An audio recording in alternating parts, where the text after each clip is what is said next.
प्यारे दोस्त बच्चों, आज इलेक्ट्रोकेमिस्ट्री का लास्ट सेक्शन हम पढ़ने जा रहे हैं। इलेक्ट्रोलिटिक कंडक्शन के बारे में पढ़ेंगे। क्या बच्चों पढ़ेंगे? आज हम लोग लास्ट चैप्टर क्या सेक्शन पढ़ने जा रहे हैं? इलेक्ट्रोलिटिक कंडक्शन पढ़ने जा रहे हैं। क्या होता है बच्चों? ये बच्चों लास्ट इलेक्ट्रोकेमिस्ट्री का लास्ट सेक्शन है। ये कंडक्शन क्या है बच्चों? कंडक्शन क्या होता है? What is conduction? आयंस का फ्लो। बच्चों याद रखो, मेटलिक कंडक्टर्स में एंड सॉल्यूशन में जब हम बात करते हैं मेटल कंडक्टर्स और सॉल्यूशन में जो इलेक्ट्रोलाइट है, उसमें जो इलेक्ट्रिसिटी का फ्लो होता है, उन दोनों में क्या अंतर है पता है आपको? जो मेटलिक कंडक्टर्स होते हैं उसमें जो इलेक्ट्रिसिटी का फ्लो होता है वो होता है इलेक्ट्रॉन्स के फ्लो के चलते। लेकिन इलेक्ट्रोलाइटिक जो सॉल्यूशन होता है उसमें जो इलेक्ट्रिसिटी का फ्लो होता है वो होता है मेरे प्यारे बच्चों, कैसे फ्लो होता है? यस, आयंस के फ्लो के चलते। मेरे प्यारे बच्चों, कहने का मतलब कैसे सिंपल है। अगर आप ये समझ लो कि ये प्लस, ये माइनस, इलेक्ट्रोड्स हो गए, एनोड हुआ, कैथोड हुआ, और यहां पर अगर मान लो कि मैं NaCl के साथ लेता हूँ, वोल्ट NaCl के साथ लेता हूँ, तो Cl माइनस मान लो अगर इधर फ्लो किया और इधर अगर Na प्लस फ्लो किया बच्चों, ये जो आयंस का फ्लो देख रहे हैं, आयंस का मूवमेंट जो देख रहे हो, इसी को तो कंडक्शन बोलते हैं। तो इलेक्ट्रिसिटी का जो फ्लो होगा कितना इजिली, मतलब कितना आसानी से फ्लो हो रहा है, दैट इज कॉल्ड कंडक्शन।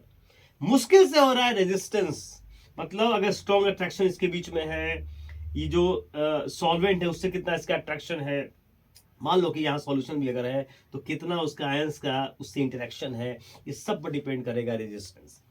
तो मेरे कहने का मतलब बच्चों क्लियर है कि जो करंट का फ्लो हो रहा है, जो the flow of electric current through the solution of electrolyte is called electrolytic conduction बोलते हैं। बच्चों बात समझ में आ रही है? सिंपल देख लो जरा, आपने आयंस का फ्लो, ये आयंस का मूवमेंट जितना आसानी से होगा, ये आयंस का मूवमेंट बच्चों जितना आसानी से प्यारे बच्चों होगा, उतना ही कंडक्शन क्या होगा? यस प्यारे बच्चों, ज्यादा कंडक्शन होगा इजिली। मेरे कहने का मतलब बच्चों समझ में आएगी बात। मेटलिक कंडक्टर्स में हम ये देखते हैं इलेक्ट्रिसिटी का जो फ्लो होता है वो होता है due to movement of electrons. लेकिन जब हम बात करते हैं सॉल्यूशन में, कोई इलेक्ट्रोलाइट का अगर सॉल्यूशन है, कोई इलेक्ट्रोलाइट अगर प्रेजेंट है पानी के साथ, मतलब सॉल्यूशन में, मतलब क्या हुआ? कोई इलेक्ट्रोलिटिक सॉल्यूशन हुआ, उसमें जो आयंस का फ्लो होगा वो बताएगा इलेक्ट्रिसिटी के फ्लो को। तो मेरे प्यारे तो यहां तक कहानी समझ में आई आपको? अब मैं आपको लिखवाता हूं इन पॉइंट्स को बड़ा आसानी से। बहुत प्यारा कंसेप्ट है, जो समझाऊंगा तो मजा आ जाएगा आपको देखना। आपको सर क्या बढ़िया पढ़ाया। तो सबसे पहले बच्चों पॉइंट आता है क्या? The flow of the flow the flow of electric current, the flow of electric current, the flow of electric current through the flow of electric current through the solution, through the solution through the solution of electrolyte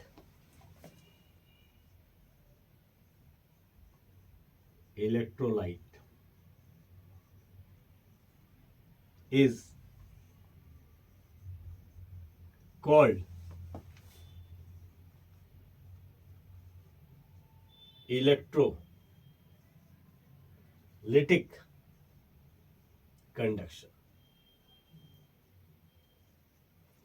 electric current का flow कैसे flow बच्चों जानेंगे? Yes, ions के flow के। तो electric conduction will only B observe, electrolytic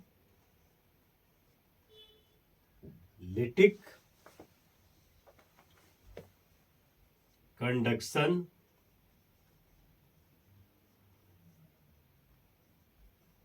will only be observed if ions are free to move. Ions are free बच्चों याद रखेंगे कंडक्शन जो है वो तभी हम ऑब्जर्व कर सकते हैं जब हमको ये दिखेगा कि आयंस कितने फ्री हैं मूव करने के लिए। ओके बच्चों, क्लियर है पॉइंट। तीसरा बच्चों, क्या टेम्परेचर बढ़ाएगा कंडक्शन को? यस बच्चों बढ़ाएगा, यस बच्चों बढ़ाएगा टेम्परेचर। याद रखोगे क्योंकि टेम्परेचर बढ़ाने से क्या होगा, जो आयंस का काइनेटिक एनर्जी है वो बढ़ जाएगा और आयंस इजीली फ्लो करना शुरू कर देगा। तो बच्चों याद रखेंगे, when temperature increase conduction increases, when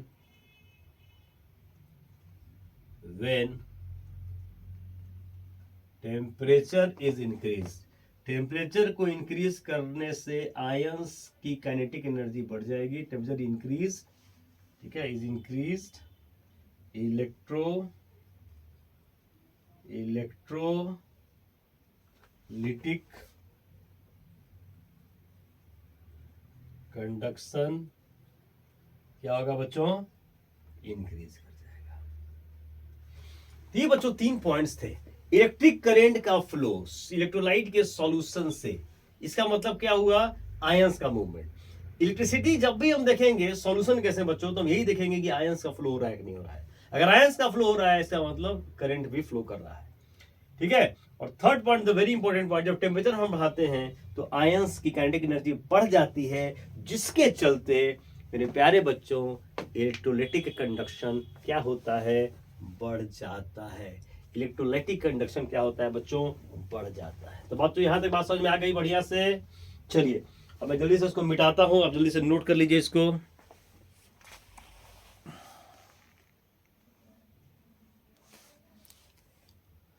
चलिए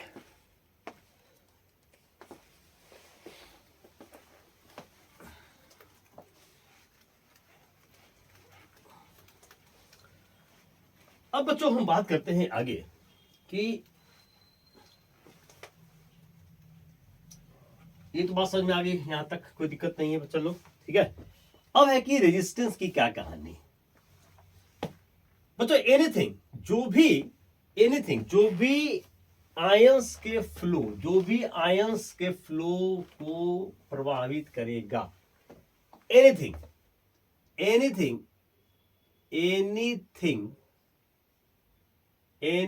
विच प्रिवेंट्स, रोक रहा, anything which prevents the flow of ions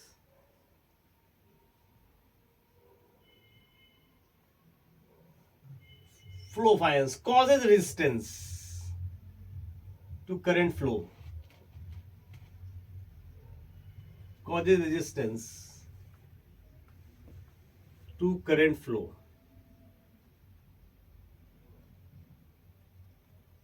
anything. तो क्लियर है बच्चों के, आयंस के फ्लो को ही तो हम करंट बोल रहे हैं। तो अगर यहां पर आयंस के फ्लो को रोकेगा इसका मतलब करंट फ्लो में रेजिस्टेंस उत्पन्न करेगा, सिंपल सी बात है। अब बच्चों जरा हम आर के बारे में अगर हम बात करें तो रेजिस्टेंस आपको पता है बच्चों क्या होता है, किस पर डिपेंड करता है। अगर हम बात करते हैं सिंपली मेटेलिक कंडक्टर्स के बारे में बात करते हैं, अगर बच्चों हम बात करते हैं मेटेलिक कंडक्टर्स के बारे में, तो मैं यहां लिख देता हूं कि फॉर मेटेलिक कंडक्टर्स के बारे में क्या हम बात करें। अगर हम बच्चों बात करते हैं मेटेलिक कंडक्टर्स के बारे में, कंडक्टर के बारे में, तो आपने पढ़ा है कि रेजिस्टेंस जो होता है वो लेंथ के डायरेक्टली प्रोपोर्शनल होता है। मतलब जितना ज्यादा लेंथ होगा कंडक्टर का उतना रेजिस्टेंस भी होता है। बच्चों क्यों ज्यादा होगा, खुद देखो जरा। जैसे मान लो ये मैंने एक कंडक्टर लिया, उसका देखो लेंथ ये होगा। अब मैंने बच्चों बढ़ा दिया, एरिया ऑफ क्रॉस सेक्शन दोनों में कांस्टेंट ही है। अब बच्चों सिंपल सी बात सोचो कि अगर इसको हम जोड़ दें, यहां से जोड़ दें, है ना, जोड़ दें। अब यहां सोचो जरा बच्चों, इलेक्ट्रॉन्स के फ्लो को ही करंट बोलते हो, तो जितना ज्यादा लेंथ होगा उतने एटम्स भी ज्यादा होंगे, और इलेक्ट्रॉन्स जब चलेगा तो एटम से डेफिनेटली टकराएगा। तो जितने एटम्स को ज्यादा मिलेंगे उतना रेजिस्टेंस क्या हो जाएगा, ज्यादा हो जाएगा। तो यहाँ पे देखो लेंथ कम है तो एटम्स कम है, यहाँ पे लेंथ ज्यादा हो गया तो एटम्स ज्यादा होंगे, तो ज्यादा टकराएगा उनसे, तो रेजिस्टेंस क्या हो जाएगा, ज्यादा हो जाएगा। इसलिए बच्चों बोला कि आर प्रोपोर्शनल टू एल। तो जितना ज्यादा लेंथ ऑफ कंडक्टर होगा उतना बच्चों क्या हो जाएगा, रेजिस्टेंस क्या हो जाएगा, ज्यादा हो जाएगा। और दूसरी बात होती है बच्चों यहाँ पर, दूसरी R proportional to 1/a area of cross section. ये बच्चों ये ज्यादा तो ये कम, क्यों? आप खुद देखिए जरा, खुद देखिए जरा, ये मान लीजिए क्रॉस सेक्शन हुआ, ठीक है, ये क्रॉस सेक्शन हुआ, ये क्रॉस सेक्शन हुआ। अगर मैंने बढ़ा दिया बच्चों, अगर मैंने बढ़ा दिया तो बढ़ने से क्या होगा, एटम्स तो बढ़ेंगे जरूर, लेकिन स्पेस बढ़ने के चलते इलेक्ट्रॉन्स का फ्लो क्या हो जाएगा, आसानी से हो सकता है। इसीलिए जितना ज्यादा एरिया ऑफ क्रॉस सेक्शन उतना कम रेजिस्टेंस। क्यों? जो इलेक्ट्रॉन इजीली क्या कर सकता है, फ्लो कर सकता है, क्योंकि स्पेस उसको मिल गया आसानी से फ्लो करने के लिए। तो ये बच्चों कहानी थी। तो R प्रोपोर्शनल टू L हुआ, R प्रोपोर्शनल टू 1/A हुआ। और अगर बच्चों दोनों को कंबाइन कर दूं मैं, कंबाइनिंग बोथ, अगर मैं दोनों को कंबाइन कर दूं बच्चों तो क्या हो जाएगा, R प्रोपोर्शनल टू L/A। और ये बच्चों जब प्रोपोर्शनल साइन हटाओगे तो एक कांस्टेंट आएगा रो, जिसको कहते हो रेजिस्टिविटी बोलते हो, तो रो L/A।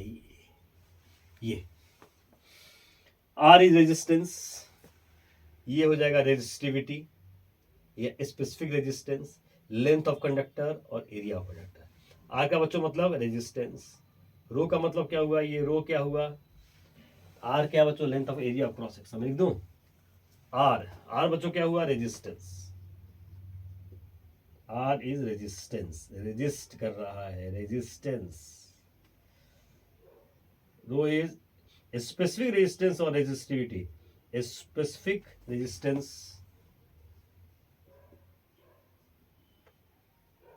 और रेजिस्टिविटी, रेजिस्टिविटी, रेजिस्टिविटी, ठीक है। अच्छा, L बच्चों क्या हो जाएगा, length of conductor, length of conductor. और A बच्चों क्या हो जाएगा, area of cross section. A is क्या हो जाएगा, area of cross section of conductor. A क्या है, एरिया ऑफ क्रॉस। ए बच्चों क्या, area of cross section. A बच्चों कहानी थी, ठीक है, चलो नोट कर ले इसको, A is area of cross section, ठीक है। अब बच्चों इस पूरे कॉन्सेप्ट को हम समझेंगे कि सॉल्यूशन का में क्या है। ये तो आप बात कर रहे हैं मेटलिक कंडक्टर के बारे में, ये हम क्या बात कर रहे थे, ये बच्चों बात कर रहे थे मेटलिक कंडक्टर के बारे में बात कर रहे थे। अच्छा बच्चों एक चीज और आप समझ लो कि जो रेजिस्टेंस का यूनिट होता है वो क्या होता है बच्चों, यूनिट क्या होता है, unit of R is, unit of R, resistance का यूनिट क्या हो जाएगा, ओम। क्या हो जाएगा, unit of resistance is ohm. अब बच्चों हम बात करते हैं कि यही पूरा कंसेप्ट अगर हम सॉल्यूशन के बारे में बात करें तो क्या इसका मतलब होता है, ठीक है।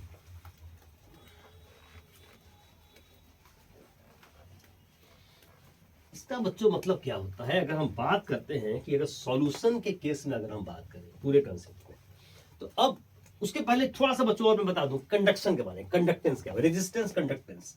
तो सी कंडक्टेंस, रेजिस्टेंस जितना ज्यादा होगा उतना कंडक्टेंस कम होगा, जितना ज्यादा उतना कम, जितना कम उतना ज्यादा। सी का मतलब हुआ कंडक्टेंस, सी का मतलब क्या हुआ, कंडक्टेंस। सी का मतलब बच्चों क्या हुआ, कंडक्टेंस। जितना कम उतना ज्यादा, जितना इसका इजिली मूवमेंट हो रहा है उतना कंडक्टेंस ज्यादा है, जितना आयंस मुश्किल से फ्लो कर रहा है रेजिस्टेंस ज्यादा है। अच्छा यूनिट ऑफ बच्चों क्या हो जाएगा, कंडक्टेंस का यूनिट क्या हो जाएगा, यूनिट, यूनिट क्या हो जाएगा कंडक्टेंस का, unit of conductance, unit of conductance is ohm inverse. बच्चों ओम ऊपर ले जाओ तो ये हो जाएगा 1/ओम, तो ओम इनवर्स। ओम को उल्टा लिखो, उल्टा ही तो है, तो क्या हो जाएगा, मो हो जाएगा, या साइमंस ही बोलते हैं, सिमंस ही बोलते हैं, इसको एस से इंडिकेट करते हैं, एस सिमंस हो गया बच्चों। तो ये हो जाएगा कंडक्टेंस। अच्छा अब बच्चों बात करते हैं कि आपने क्या लिखा था कि आर बराबर आपने लिखा था रो एल बाई। अब बच्चों इसको कंडक्शन में ले आओ तो 1/r, 1/रो एल बाई एल। ये बच्चों हो जाएगा सी, ये हो जाएगा कप्पा 1/रो दैट इज कप्पा इंटू हो जाएगा A/L। अब आ जाओ बच्चों कप्पा बराबर L into C by L into C by A, मतलब L/A इंटू सी हो गया। अब तो इसी को समझना है, इस कंसेप्ट को। कप्पा बोलते हैं स्पेसिफिक कंडक्टेंस बोलते हैं, समझ लो। कप्पा क्या है? कप्पा बोलते हैं, क्या बोलते हैं इसको? कप्पा। कप्पा क्या है? कप्पा है बच्चों स्पेसिफिक कंडक्टेंस। स्पेसिफिक रेजिस्टेंस का उल्टा specific conductance. Specific conductance, conductance. Rho को आपने क्या बोला था? स्पेसिफिक रेजिस्टेंस, उसका उल्टा स्पेसिफिक कंडक्टेंस। फिर रो को क्या बोला? रेजिस्टिविटी बोला था, इसको बोलेंगे कंडक्टिविटी। क्या बोलेंगे बच्चों? कंडक्टिविटी। मजा आ गया। अब तो इस पूरे खेल को समझना है कि सॉल्यूशन, यहां तो समझ में आ रहा है कि आपने बता दिया कि सर कंडक्टर में, तो बिल्कुल समझ में आ रहा है हमको। इसी पूरे केस को अब समझना है, कहा सॉल्यूशन केस में क्या मतलब होता है। क्या बच्चों मतलब होता है सॉल्यूशन केस में? क्या मतलब होता है सॉल्यूशन केस में? बच्चों नोट करें इसको आप, साफ बिल्कुल है, कोई दिक्कत तो नहीं है। बहुत बढ़िया। चलिए अब मैं बच्चों यहां पे लिख दूं कि आपका कप्पा। अब इस कंसेप्ट को समझते हैं, ठीक है? क्या है कंसेप्ट ऑफ, सिंपल अब लिखता हूं, इस कंसेप्ट को समझते हैं सॉल्यूशन केस में। इन सॉल्यूशन, इन सॉल्यूशन में अब समझते हैं ना। फिर लिखते हैं बच्चा, कप्पा बराबर हो जाएगा L बाई A इंटू सी। और तो जैसे ही मैंने ये यूज किया तो ये आप समझ लो कि L का जो मतलब होता है वो होता है कप्पा, C मतलब कंडक्टर, समझ में आ गया। L का बच्चों मतलब होता है distance between, L is distance between two electrodes. Distance between two electrode, दो इलेक्ट्रोड के बीच डिस्टेंस, ठीक है? वही बच्चों इलेक्ट्रोलाइटिक सेल से जैसे कैसे करंट को फ्लो को, बस अंतर बच्चों इतना ही है कि जब इलेक्ट्रोलाइटिक सेल के बारे में हम बात कर रहे थे, वहां जो हम करंट फ्लो करा रहे थे वो डायरेक्ट करा रहे थे, यहां पर हम एसी पास करेंगे, अल्टरनेटिंग करंट पास करेंगे। याद रखिएगा चीज को। L distance between the two electrodes हो गया। और ए है बच्चों क्या? Area of cross section. A क्या है बच्चों? Area of cross section of each electrode, प्रत्येक इलेक्ट्रोड का हो गया एरिया ऑफ ईच। ये अब तो देखो, ये जैसे हम बात आया सॉल्यूशन, सब मैं दिखा रहा हूं बच्चों, ध्यान समझना जरा। अगर मैं बात करूं कि इफ L बराबर 1 सेंटीमीटर और एरिया आ जाए 1 सेंटीमीटर स्क्वायर, तो बच्चों क्लियर सी बात है कि कप्पा जो है वो C के बराबर हो जाएगा। हम डिफाइन करते हैं। अब मतलब बच्चों क्या होगा कि अगर हम इलेक्ट्रोड के बीच सेपरेशन 1 सेंटीमीटर लें और एरिया 1 सेंटीमीटर स्क्वायर लें, देन कप्पा किसके बराबर आ गया? C के बराबर आ गया। मतलब specific conductance is equal to conductance of a solution when the distance between the two electrode is 1 centimetre and area of cross section 1 centimetre square. Otherwise बच्चों भी बोल सकते हो कि L एंड A वॉल्यूम क्या होता है? L Guna area of cross section, तो वॉल्यूम क्या हो जाएगा यहां बच्चों? वॉल्यूम हो जाएगा 1 cc। L इंटू ए, तो वॉल्यूम क्या हो जाएगा? L इंटू ए, तो वॉल्यूम क्या हो जाएगा भैया? 1 सेंटीमीटर इंटू 1 सेंटीमीटर स्क्वायर, ये क्या हो जाएगा? Volume 1 cc। ये तो बच्चों बोल सकते हो कि 1 cc सॉल्यूशन के द्वारा जो कंडक्शन होगा। बच्चों यहां ध्यान दो, मैं ये फिगर से तुमको दिखाने की कोशिश करता हूं बच्चों। कोशिश क्या करता हूं, दिखाई देता हूं। ये देखो मेरे प्यारे बच्चा, ये अब यहां से तुमको इतना क्लियर कहानी समझ में आ जाएगी। 100% कर रहा हूं, 100% बच्चों समझ में आ जाएगी। देखो यहाँ पे इलेक्ट्रोड लगा है, सॉरी यहाँ पे ऐसे कर दो, ठीक है? ये पॉजिटिव और ये बच्चों नेगेटिव, ठीक है? अब देखो यहाँ पर ये 1 सेंटीमीटर हुआ, ये 1 सेंटीमीटर हुआ, ये 1 सेंटीमीटर हुआ। ये पूरा यहाँ पे सॉल्यूशन है, देख रहे हो? ये इलेक्ट्रोड हुआ एनोड, ये क्या हुआ? कैथोड। अब यहाँ पे देख रहे हो आयंस यहाँ पे होंगे, उनका फ्लो होगा, इधर इधर फ्लो होगा बच्चों। तो अब देखो यहां पर नहीं बोल सकते हो क्या कि 1 cc सॉल्यूशन के द्वारा जो कंडक्टेंस होगा उसी को तो बोलेंगे स्पेसिफिक कंडक्टेंस। 1 cc देख लो, 1 cc सॉल्यूशन है, देख लो बच्चों कैसे आ रहा है। 1 cc जो सॉल्यूशन है, 1 cc सॉल्यूशन, मैं बुक से दिखाने की कोशिश करता हूं बच्चों, यही तो है कहानी। देखिए ये बच्चों ही लगानी है, इलेक्ट्रोड्स हो गए, देख रहे हो? और यहाँ इस सोचो कि ये एक सेल है, इसमें सॉल्यूशन पूरा रखा हुआ है, ये पॉजिटिव नेगेटिव हुआ, सिंपल सी बात है। और इस 1 cc सॉल्यूशन के द्वारा जो कंडक्टेंस होगा, 1 cc सॉल्यूशन के द्वारा जो कंडक्टेंस होगा मेरे प्यारे बच्चों, उसी को तो बोलेंगे क्या, स्पेसिफिक कंडक्टेंस बोलेंगे। आई बच्चों बात में समझ में आई? तो देखो यार क्या लिखेंगे कि specific conductance, specific conductance is equal to conductance of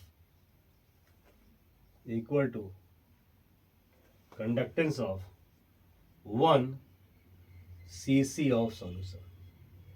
1 cc solution के द्वारा, 1 cc सॉल्यूशन के द्वारा, बच्चों क्लियर है एकदम, 1 cc सॉल्यूशन के द्वारा जो कंडक्टेंस शो होगा उसी को बच्चों क्या बोलेंगे, 1 cc सॉल्यूशन के द्वारा जो कंडक्टेंस होगा उसी को बोलेंगे क्या, कप्पा बोलेंगे। इसका मतलब है कि कप्पा डिफाइन होगा हर क्यूब के लिए। बच्चों मैं मिटा रहा हूं, तो अब मैं एक बच्चों बड़ा इंपॉर्टेंट कंसेप्ट याद रखना, बहुत बताना मत किसी को, तुम खाली याद रखना 1 कप्पा फॉर 1 cc, ऐसा कंसेप्ट है जो मेरे बहुत सारे क्वेश्चंस को सॉल्व कर देगा। 1 कप्पा कट नहीं रहा बच्चों, 1 kappa for 1 cc, 1 kappa for 1 cc याद रखिएगा। और बच्चों भी याद रखोगे कि स्पेसिफिक कंडक्टेंस डिपेंड करता है number of ions per CC पर।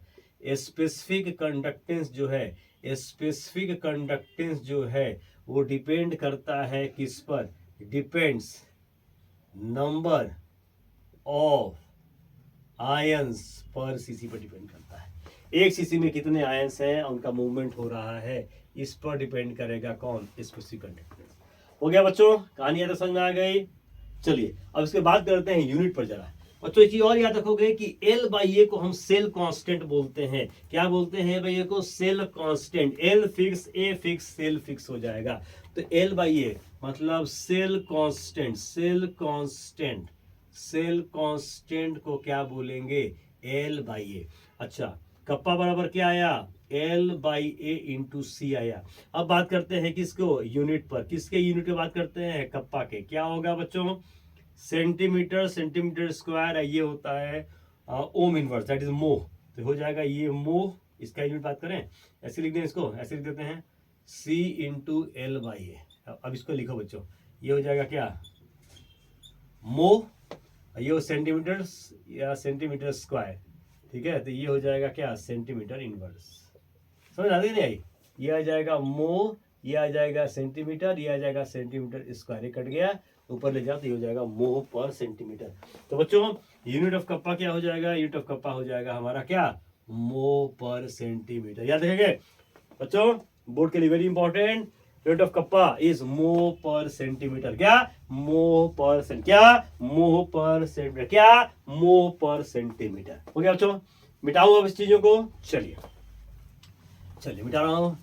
अब बच्चों हम बात करते हैं इक्विवेलेंट कंडक्टेंस के बारे में। इक्विवेलेंट कंडक्टेंस समझ जाओगे तो अपने आप समझ जाएगा मोलर कंडक्टेंस क्या होता है, इजीली समझ जाओगे बच्चों। चलिए अब हम बात करते हैं कि इक्विवेलेंट कंडक्टेंस क्या है। इक्विवेलेंट कंडक्टेंस, अब हम बात करते हैं इक्विवेलेंट कंडक्टेंस क्या है। इसको बच्चों लैम्बडा, बच्चों इसको लैम्बडा पढ़ते हैं, लैम्बडा इसको पढ़ते हो ना, इसको भी लैम्बडा ही बच्चों पढ़ते हैं, याद रखिएगा, ऑल्सो कॉल्ड लैम्बडा। तो इक्विवेलेंट कंडक्टेंस को हम लैम्बडा से भी इंडिकेट करते हैं, दिस इज कॉल्ड लैम्बडा। क्या बच्चों, it is the conductance of, it is the conductance of,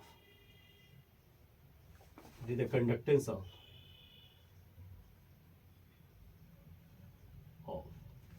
that volume of solution, that volume of solution which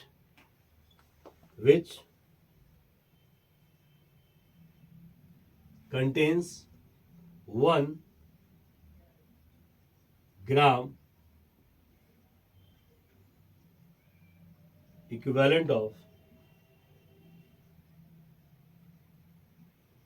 electrolyte.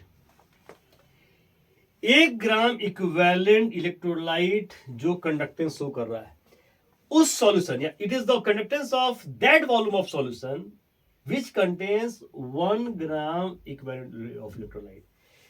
Solution में बच्चों 1 ग्राम इक्विवेलेंट इलेक्ट्रोलाइट है। सिंपल देखो, यही वाला कंसेप्ट जो था, सिंपल आप समझ लो। जैसे मान लो कि मैंने एक क्यूब बनाया था, ठीक है ना, ये यहां से जोड़ दिए थे पॉजिटिव नेगेटिव, ठीक है। अब मान लो कि VCC सॉल्यूशन है, मान लो कि VCC सॉल्यूशन। अब इस सॉल्यूशन में 1 ग्राम इक्विवेलेंट क्या है, इलेक्ट्रोलाइट है, तो इलेक्ट्रोलाइट से आयंस निकलेंगे, आयंस का फ्लो होगा, तो 1 ग्राम इक्विवेलेंट इलेक्ट्रोलाइट के द्वारा जो आयंस का मूवमेंट होने वाला है that is called conductance, that is called equivalent conductance, ठीक है। ओके बच्चों, क्लियर हो गया। तो 1 ग्राम इक्विवेलेंट इलेक्ट्रोलाइट लेते हैं, उसके द्वारा जो आयंस का मूवमेंट होगा, जो कंडक्टेंस होने वाला है that is called equivalent conductance हम बोलेंगे। अब मुझे बताओ, एक ही बताओ कि इसको पहले नोट कर लो आप, एक ही बताओ मुझे कि अगर हमने सॉल्यूशन का वॉल्यूम 1 cc ले लिया, तो मुझे बताओ कि अगर मैंने सॉल्यूशन का वॉल्यूम 1 cc ले लिया, अगर मैंने सॉल्यूशन का वॉल्यूम 1 cc बच्चों मैंने ले लिया, अगर if volume of solution, if volume of solution, if volume of solution बराबर 1 cc, तो ये बताओ कि इक्विवेलेंट कंडक्टेंस में और कप्पा में क्या रिलेशन होगा, दोनों बराबर होंगे। एकदम सही बोला जो बच्चा बोला। क्यों? देखो 1 cc में डिफाइंड है, और 1 cc में जो 1 ग्राम इक्विवेलेंट तो आपने लिया, एक इलेक्ट्रोलाइट लिया है, उसके द्वारा जो आयंस का मूवमेंट होगा दैट इज कॉल्ड दिस, तो दोनों सेम ही हो गए। अगर 1, याद रखना 1 cc लिए, अगर सॉल्यूशन 1 cc लिए, उस केस में ये दोनों क्या होंगे, बराबर होंगे। ये डिफाइनिंग कैसे के लिए 1 cc, मैंने बोला था नहीं 1 कप्पा 1 cc, 1 cc सॉल्यूशन में जो कंडक्टेंस होगा कप्पा, और 1 cc में भी शो कर रहा है। 1 cc में कितना ग्राम है, 1 ही ग्राम इक्विवेलेंट है ना, 1 ग्राम इक्विवेलेंट का जो कंडक्टेंस होगा दैट इज कॉल्ड लैम्डा। दोनों क्या हो जाएंगे बच्चों, बराबर हो जाएंगे। तो अगर सॉल्यूशन का वॉल्यूम 1 cc है, दोनों बराबर हो गए। अब मान लो मैंने डाइल्यूट किया, ऑन डाइल्यूशन, आफ्टर, मान लेते हैं कि आफ्टर डाइल्यूशन, मान लेते हैं बच्चों कि डाइल्यूट तुमने किया, और डाइल्यूशन के बाद जो वॉल्यूम हो जाएगा वो 5 cc हो गया। Volume of solution becomes 5 cc। अब बच्चों क्या रिलेशन होगा, खुद से ऑब्जर्व करो जरा। ये मान लेते हैं 1 cc, ये मान लेते हैं 2 cc, ये मान लेते हैं 3 cc, ये मान लेते हैं 4 cc, ये मान लेते हैं 5 cc। ये 1 cc, ये 1 cc, ये 1 cc, ये 1 cc, ये 1 cc, और हर cc में एक कप्पा है, मैंने बता चुका हूँ, आई हैव ऑलरेडी इन्फॉर्म बच्चों में 1 कप्पा। अब देखो इस 5 cc में तुम डाइल्यूट कर रहे हो, इस पूरे 5 cc में एक ही ग्राम इक्विवेलेंट इलेक्ट्रोलाइट का है, इस पूरे 5 cc में जो इलेक्ट्रोलाइट का ग्राम इक्विवेलेंट कितना है, एक ही तो है। इस पूरे के द्वारा जो कंडक्टेंस होगा बच्चों क्या हो जाएगा, लैम्डा, और किसके बराबर आ गया, 1 2 3 4 5 कप्पा के बराबर आ गया। बच्चों बात समझ में आई, 5 कप्पा के बराबर आ गया। 10 cc 10 kappa, 20 cc 20 kappa, yes, तो ये आ गया। अगर 5 cc मैंने किया तो क्या आ जाएगा, लैम्डा इक्विवेलेंट कंडक्टेंस बराबर 5 इंटू कप्पा। बच्चों नोट करने का, जल्दी से नोट करने का। चलिए अब बच्चों, अब एक चीज बताओ मेरे को कि ये है क्या, दिस बराबर है 5 इंटू कप्पा। ये आपने आया, आपका इंफॉर्मेशन आया। अच्छा अब बच्चों बताओ मेरे को, दिस कप्पा इंटू 5 कर दूं, दिस बराबर कप्पा, ये क्या है, 5 क्या है, वॉल्यूम है, तो क्या है बच्चों, तो volume of solution which contains 1 gram equivalent of electrolyte. ये बच्चों, तो लैम्डा बराबर kappa into volume of solution. ये क्या है? वॉल्यूम ऑफ सॉल्यूशन है जिसके पास क्या है? इलेक्ट्रोलाइट का 1 ग्राम इक्विवेलेंट है। ओके बच्चों, समझ में आई बात? अब तो इसका यूनिट निकाल दो फटाफट। यूनिट क्या होगा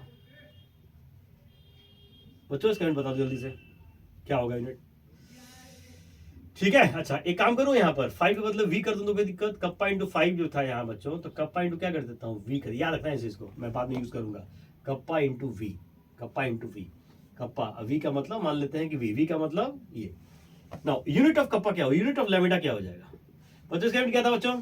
के का यूनिट क्या था? याद करो, क्या था के का यूनिट? बताओ। कप्पा बराबर क्या था? L/A इंटू सी। तो ये मो था पर सेंटीमीटर। ये बच्चों लिख दिए, यहाँ लिख दिए मो पर सेंटीमीटर। हो गया। अच्छा ये क्या है? सीसी, तो सेंटीमीटर क्यूब अब बाई इक्विवेलेंट, ये हो जाएगा पर इक्विवेलेंट। देखो ना, 1 ग्राम इक्विवेलेंट का वॉल्यूम सेंटीमीटर क्यूब पर इक्विवेलेंट। अब जो सॉल्व कर दो तो यूनिट ऑफ लैम्डा क्या हो जाएगा? ये हो जाएगा हमारा क्या है बच्चों? मो सेंटीमीटर स्क्वायर। ये हो जाएगा यूनिट, क्या हो जाएगा बच्चों? मो सेंटीमीटर स्क्वायर पर इक्विवेलेंट। क्या हो जाएगा? मो सेंटीमीटर स्क्वायर, और क्या हो जाएगा बच्चों? पर इक्विवेलेंट। आई बच्चों बात समझ में आए? Clear cut? कोई दिक्कत? 100% दिक्कत बच्चों? 100% दिक्कत? No 100% no problem? 100% clear? 100% clear? 100% problem? No 100% clear. तो यूनिट बच्चों क्या आ जाएगा? मो सेंटीमीटर स्क्वायर, सेंटीमीटर स्क्वायर ये आ जाएगा पर इक्विवेलेंट आ गया। तो बच्चों यहां तक भी कहानी क्लियर हो गई, यूनिट भी निकाल दिया इसका। अब आगे हम बात करते हैं। अब बच्चों बात करते हैं कि अगर नॉर्मलिटी दी जाए, मतलब कंसंट्रेशन दिया जाए नॉर्मलिटी के टर्म में, तब हम क्या कर सकते हैं? ठीक है, यहां मैं लिख देता हूं यूनिट क्या हो जाएगा? मो सेंटीमीटर स्क्वायर पर इक्विवेलेंट। चलिए अब बच्चों बात करते हैं आगे। अब बच्चों यहां बात करते हैं, हम बात करते हैं, चलिए अब बच्चों बात करते हैं क्या यहाँ पर क्या आया? कप्पा इंटू वी आया था, ये आया था ना। अच्छा अब बात करते हैं कि अगर नॉर्मलिटी की बात करें,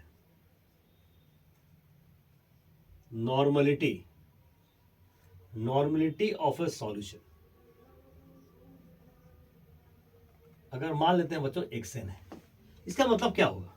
इसका मतलब ये होगा कि एक आरसीसी में x ग्राम इक्विवेलेंट है, मतलब x gram equivalent, x gram equivalents of solute are present in 1000 cc solution. हो गया बच्चों? 1 ग्राम इक्विवेलेंट। तो 1 ग्राम इक्विवेलेंट का क्या वॉल्यूम होगा भाई? तो 1 gram equivalent is present in, कितना हो जाएगा बच्चों? तो 1000 बाई एक्स। यही तो बच्चों वी है ना, सॉल्यूशन का वो वॉल्यूम जिसमें 1 ग्राम इक्विवेलेंट इलेक्ट्रोलाइट है। तो 1 ग्राम इक्विवेलेंट सॉल्यूट किस वॉल्यूम में प्रेजेंट है? 1000 बटा एक्स। वी बच्चों आ गया, तो वी कितना आ जाएगा? 1000 बाई एक्स। 1000 एक्स का मतलब क्या? नॉर्मलिटी। एक्स का मतलब क्या? नॉर्मलिटी। एक्स का मतलब क्या? नॉर्मलिटी ऑफ क्या? सॉल्यूशन। Normality of solution. बच्चों पुट कर दो। क्या बढ़िया दो कहानी ना, सब कुछ मैं तुमको सामने प्रूव कर दे रहा हूं।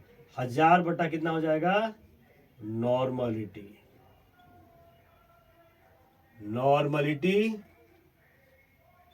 Of a solution. बोलो चलो क्लियर है? अब तुम खुद कॉमन सेंस यूज करो कि अगर हम इक्विवेलेंट कंडक्टेंस के बदले यूज करते हैं मोलर कंडक्टेंस, तो क्या चेंज होता? जहां पे 1 ग्राम इक्विवेलेंट था बच्चों, वहां पे 1 मोल हो जाएगा, और जहां पे नॉर्मलिटी है वहां पे क्या हो जाएगा? मोलरिटी हो जाएगा। बाकी बच्चों सब कुछ वही होगा। सिंपल कहां समझना चेंज समझ आ रहा है? कहां चेंज हो रहा है? जहां पे 1 ग्राम इक्विवेलेंट था वहां 1 मोल हो जाएगा। जहां 1 मोल जो इलेक्ट्रोलाइट है उसके द्वारा जो आयंस का फ्लो होगा, that is called molar conductance. 1 gram equivalent electrolyte के द्वारा जो कंडक्टेंस शो होगा वो होगा इक्विवेलेंट कंडक्टेंस। 1 मोल इलेक्ट्रोलाइट के द्वारा जो कंडक्टेंस हो जाएगा मोलर कंडक्टेंस। जब हम बात करते हैं इक्विवेलेंट कंडक्टेंस के बारे में तो हम यूज करते हैं नॉर्मलिटी, और जब बात करेंगे मोल कंडक्टेंस के बारे में तो हम यूज करेंगे मोलारिटी। यस बच्चों, मैं मिटाऊं इसको, चलिए नोट कर लीजिए।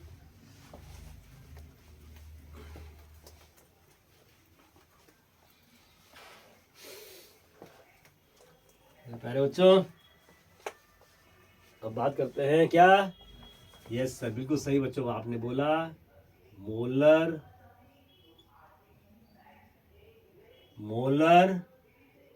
कंडक्टेंस। क्या बच्चों, मोलर कंडक्टेंस। क्या बोला, मोलर कंडक्टेंस। क्या बच्चों बोला, मोलर कंडक्टेंस। क्या है ये, it is the conductance of, ठीक है, it is the conductance of, it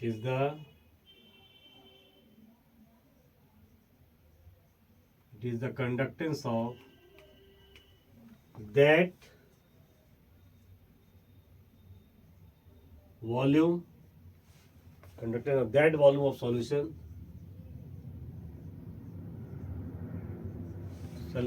which contains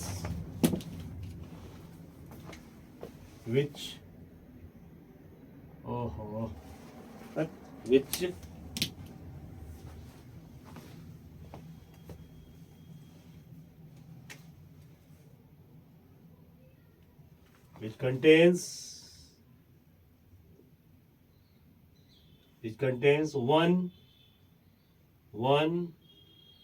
mole of electrolyte। बच्चों अगेन 1 cc हो तो म्यू और कप्पा दोनों बराबर ही हो जाएंगे, इसको बच्चों म्यू से इंडिकेट करते हैं, ठीक है। वही कंसेप्ट, अगर वॉल्यूम 1 cc हो तो म्यू बराबर कप्पा, ठीक है। अगर वॉल्यूम VCC कर दें तो बच्चों लिख सकते हैं ना, म्यू बराबर क्या हो जाएगा, कप्पा इंटू वॉल्यूम। वॉल्यूम का मतलब यहाँ पे समझ में आ गया, V का मतलब म्यू बराबर K, V का मतलब वॉल्यूम ऑफ सॉल्यूशन,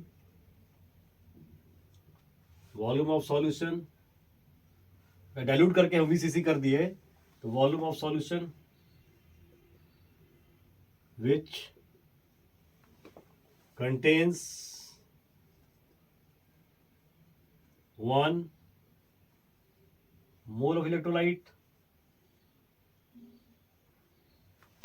बच्चों यूनिट निकाल दो, यूनिट ऑफ म्यू क्या हो जाएगा, ये क्या हो जाएगा, मो सेंटीमीटर, मो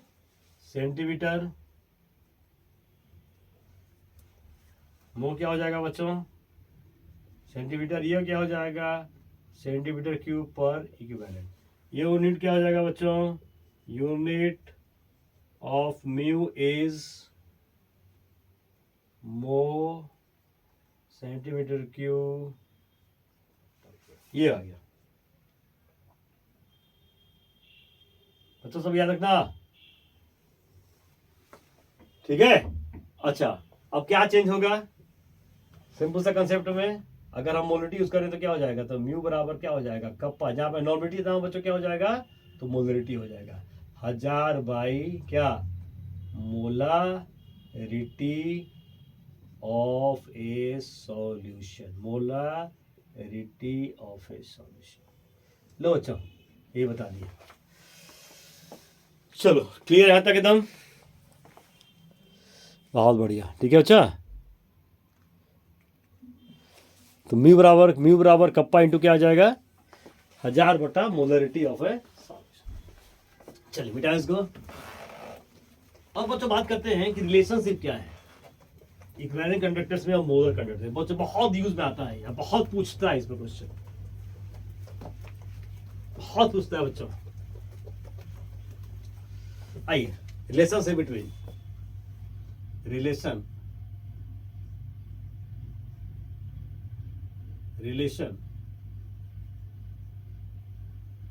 between equivalent conductors and molar conductors. बच्चों ये क्या था, कप्पा इंटू 1000। बच्चों तुमको एक चीज पता है क्या इसके पहले कि नॉर्मलिटी या मोलिटी में क्या संबंध है? पहले वो बता दूं क्या, उसके बाद बताता हूँ।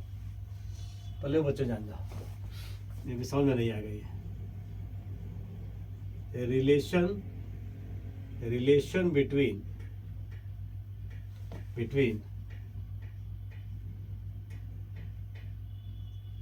normality and molarity of a solution।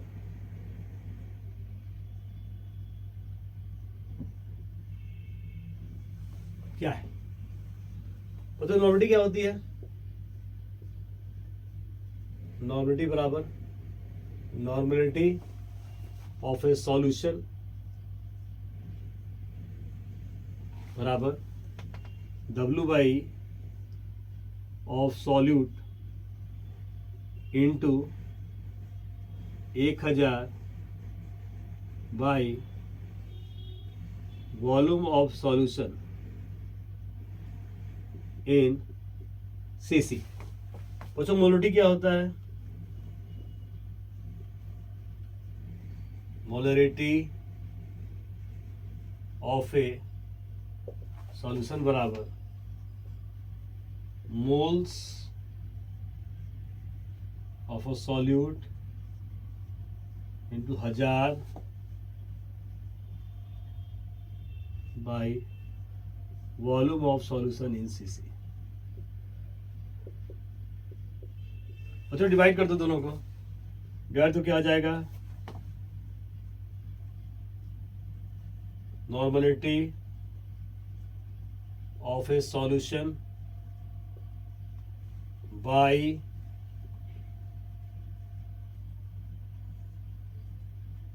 Molarity of a solution बराबर। तो कट वही कट गया, ये भी कट गया, ये ऊपर ही नीचे, तो मोलर मास ऑफ सॉल्यूट आ जाएगा और ये बच्चों आ जाएगा इक्विवेलेंट वेट ऑफ सॉल्यूट।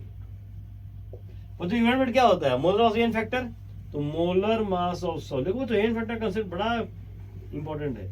ये आ जाएगा molar mass of solute by x, ये बच्चों कट गया, एक्स आ गया बराबर, कट के बना के आ जाएगा एक्स आ गया। नाउ नॉर्मलिटी बना के हो जाएगा बच्चों, तो नॉर्मलिटी बराबर आ जाएगा एन फैक्टर, इसको एन फैक्टर ही लिख लेते हैं, एक्स नहीं, into N factor, N factor, ये आ जाएगा किसके बराबर? एन फैक्टर के बराबर आ जाएगा। राजा बच्चों तो नॉर्मलिटी ऑफ ए सॉल्यूशन बराबर, बच्चों एकदम नहीं भी क्लियर एन फैक्टर है तो अभी तुमको क्लियर कर देंगे हम, घबराना मत, बने रहो बच्चों वीडियो के साथ। बराबर आ जाएगा एन फैक्टर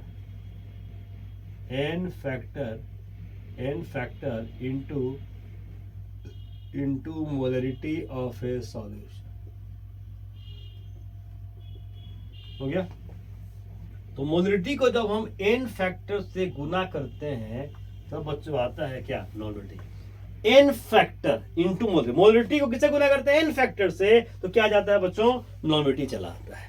क्लियर बच्चों? नोट करिए इसको, चलिए नोट करिए फटाफट, आपको दिखाता हूँ इसकी एप्लीकेशन, तुरंत फटाफट बताता हूँ। आइए देखिए एप्लीकेशन बता रहा हूँ।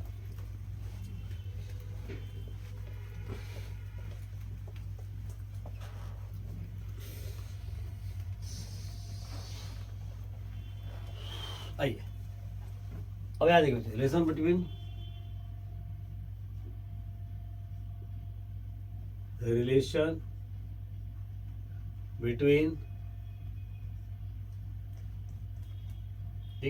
Equivalent conductance and molar conductance.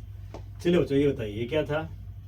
तो कप्पा इंटू 1000 भाई क्या था बच्चों? Normality of a solution. हो गया? म्यू बच्चों क्या था? Kappa into 1000 by molarity of a solution. Divide कर दे बच्चों, मोलरिटी ऊपर नॉर्मलिटी नीचे,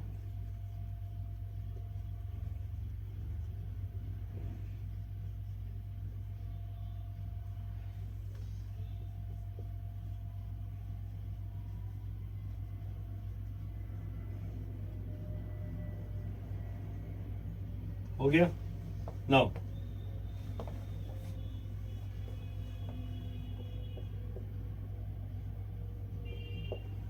मोलरिटी बाई नॉर्मलिटी, मोलरिटी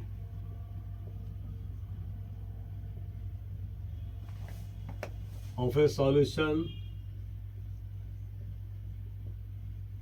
भाई एन, नॉर्मलिटी बराबर क्या था बच्चों, एन फैक्टर इंटू मोलरिटी, बता चुका हूं भी, N factor into molarity of a solution. बच्चों अभी कट गया, ये बच्चों क्या हो जाएगा, mu by N factor, mu by, ये बच्चों आ गया। देखिए पहले हम ये सीखते हैं निकालना, फिर ये इसका सीखते हैं कि ये कैसे हम जान सकते हैं, अगर आपने नहीं पढ़ा पहले तो तब बच्चों ये निकाल देंगे। फिर मैं ट्रिक बताऊंगा कि नहीं भी सब पता रहे डायरेक्टली हम निकाल देंगे ये वाला, ये सीधे टेक्निक के थ्रू।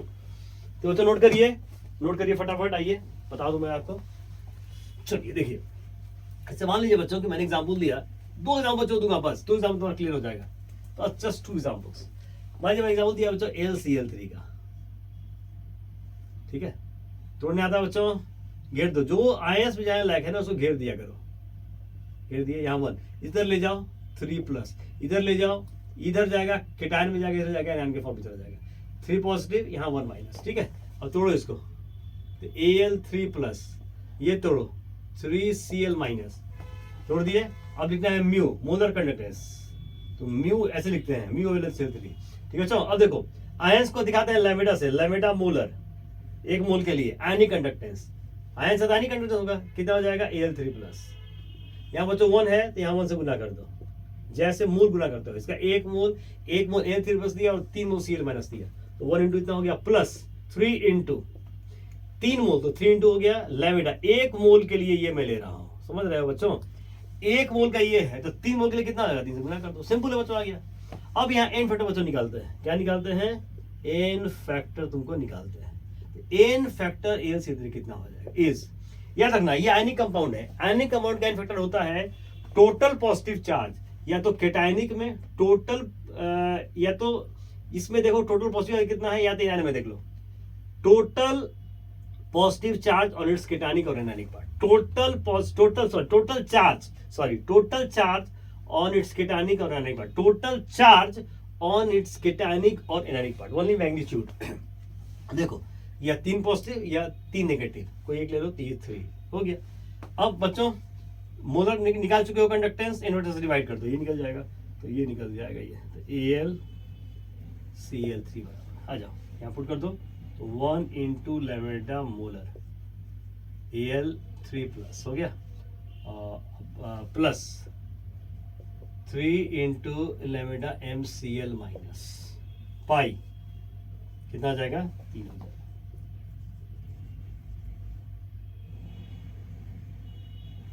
हो गया बराबर 1/3 लैम्बडा मोलर Al3+, प्लस 3 निकट गया, 1/1 इंटू लैम्बडा मोलर, हो गया बच्चों। नोट करने का, नोट करिए,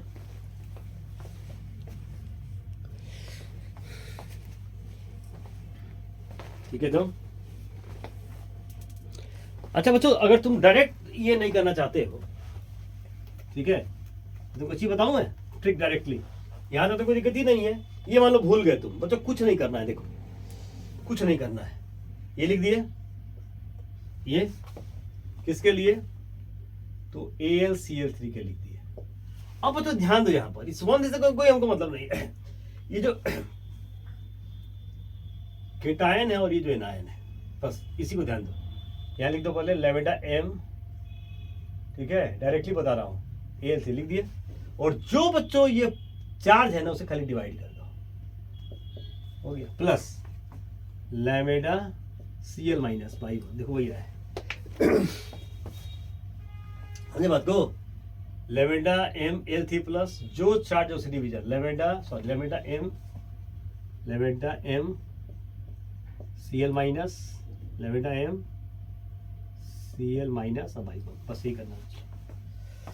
क्या मेरे बच्चा सब समझ में आई बात, एक और करूं, चलो नोट करो, एक और करते हैं, आओ एक और करते हैं, एक और करते हैं, एक और करते हैं बच्चों। चलो एक और करते हैं, BaCl2 का करते हैं। तोड़ो इसको, तोड़ना बताया अभी, क्या आ जाए कितना, 2 प्लस, यहाँ आ जाओ 1 माइनस, यहाँ क्या हो जाएगा, यहाँ हो गया। चलो जल्दी से, म्यू 1 इंटू प्लस 2 इंटू, लो हो गया। अब एवरेज निकाल दें फैक्टर,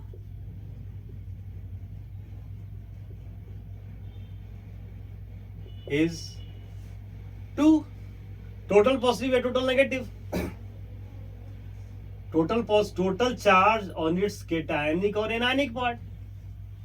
तो 2 पॉजिटिव, एक पे इतना है, 2 पे कितना हो जाएगा, -2, तो खाली वैल्यू से मतलब है। Total charge on its cationic और एनायनिक, 2 हो गया। ठीक है, चलो ना हो जाओ, BaCl2 बराबर 1 into mu by N factor,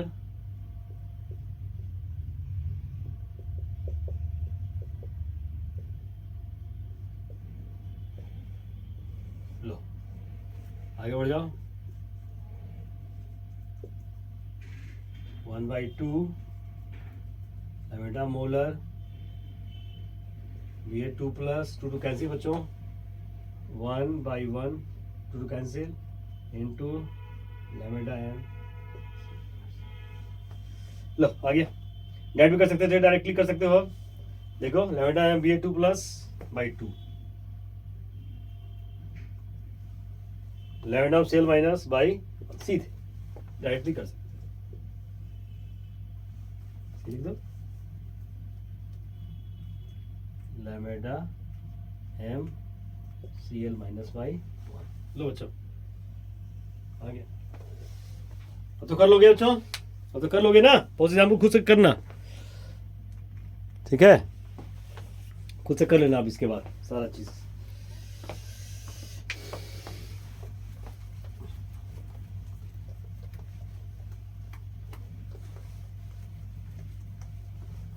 अब बच्चों एक क्लास इसमें अच्छी बता दूंगा कि डाइल्यूशन का क्या असर पड़ता है और what is the effect of dilution. Effect of dilution kappa पे सबसे पहले बात करते हैं, कंडक्टेंस पे। Effect of dilution on kappa, ठीक है, इफेक्ट ऑफ डाइल्यूशन, डाइल्यूशन पे effect of dilution,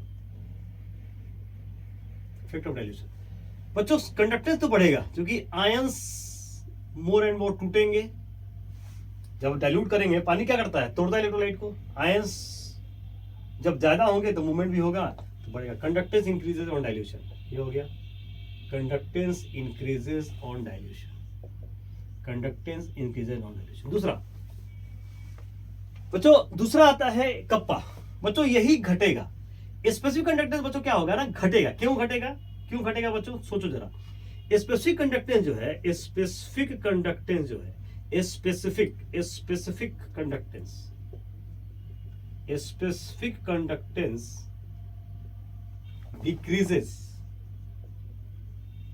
decreases on dilution। क्यों बच्चों ऐसा, तुम देखो ध्यान से ऑब्जर्व करो, यहां समझ में आ जाएगा तुम्हें। देखो ऐसा मान लो कि मैंने बताया था kappa depends on number of ions per CC. मान लो यहाँ पर नंबर ऑफ आयंस जो है, मान लो बच्चों यहाँ पर नंबर ऑफ आयंस जो है वो 10 है। अब मान लो वॉल्यूम 10 सीसी है। अब यहाँ पर आप निकाल दो कि number of ions per CC कितने होंगे, तो number of ions per CC कितने होंगे, 10 बटा 10 तो 1 हो जाएगा। अब बच्चों सोचो कि तुमने वॉल्यूम कर दिया 100 सीसी, अब खूब तुमने पानी मिला दिया, खूब पानी पिलाया, खूब पानी, मान लो कि वॉल्यूम हो गया 100 सीसी। तो आयंस तो बढ़े, मान लो आयंस बढ़ गए, आयंस बढ़ के हो गए कितने, 50 हो गए मान लो, ठीक है। अब निकालो यहाँ पर आयंस पर सीसी, निकालो यहाँ पर क्या हो जाएगा, यहाँ पर निकालो number of ions per CC कितने हो जाएंगे, तो यहाँ निकालोगे तो number of ions per CC कितने हो जाएंगे, तो 50 बटा 100, 0 0 कितना आ जाएगा, 0.5। वो तो 1 से घट गया ना। देखो नंबर ऑफ आयंस तो बढ़े, लेकिन वॉल्यूम इतना ज्यादा बढ़ जाएगा कि number of ions per CC घट जाएगा, और इसके चलते स्पेसिफिक कंडक्टेंस बच्चों क्या हो जाएगा, घट जाएगा। तो specific conductance decreases on dilution, याद रखना, specific decreases because number of ions per CC decreases on dilution, because on dilution number of ions per cc decreases। तो बच्चों बात समझ में आ गई? चलिए ये बात समझ में आ गई ना बच्चा, है ओके बच्चों, ठीक। चलिए इसको मिटा दूं। अब बच्चों आता है थर्ड नंबर पे इक्विवेलेंट कंडक्टेंस। बच्चों ये बताओ इक्विवेलेंट कंडक्टेंस क्या था, तो कप्पा इनटू वॉल्यूम। तो जब डाइल्यूट करोगे तो ये तो घटेगा, लेकिन ये इतना ज्यादा बढ़ जाएगा कि इसको बढ़ा देगा। समझो, ये घटेगा लेकिन ये इतना ज्यादा बढ़ जाएगा, अब खुद से लिख लेना, ये तो घटेगा लेकिन ये इतना बढ़ जाएगा, इसको डोमिनेट करके इसको बढ़ा देगा, तो हो जाएगा। तो ये इंक्रीजेस ऑन डाइल्यूशन, हो गया। और लास्ट बच्चों म्यू क्या था, कप्पा इनटू, सेम कंसेप्ट, ये घटेगा ये बहुत बढ़ जाएगा, चलते म्यू बढ़ जाएगा। तो म्यू इंक्रीजेस ऑन डाइल्यूशन, सब बच्चों बढ़ेंगे एक्सेप्ट कप्पा छोड़ के। स्पेसिफिक कंडक्टेंस छोड़ के सारे बढ़ जाएंगे डाइल्यूट करने पर, याद रखिएगा। हो गया बच्चों, मैंने कर दिया, ठीक है बच्चों, समझ में आई। आई होप बच्चों मैंने कंसेप्ट क्लियर कर दिया है, मजा आया आपको, बहुत बहुत धन्यवाद बच्चों।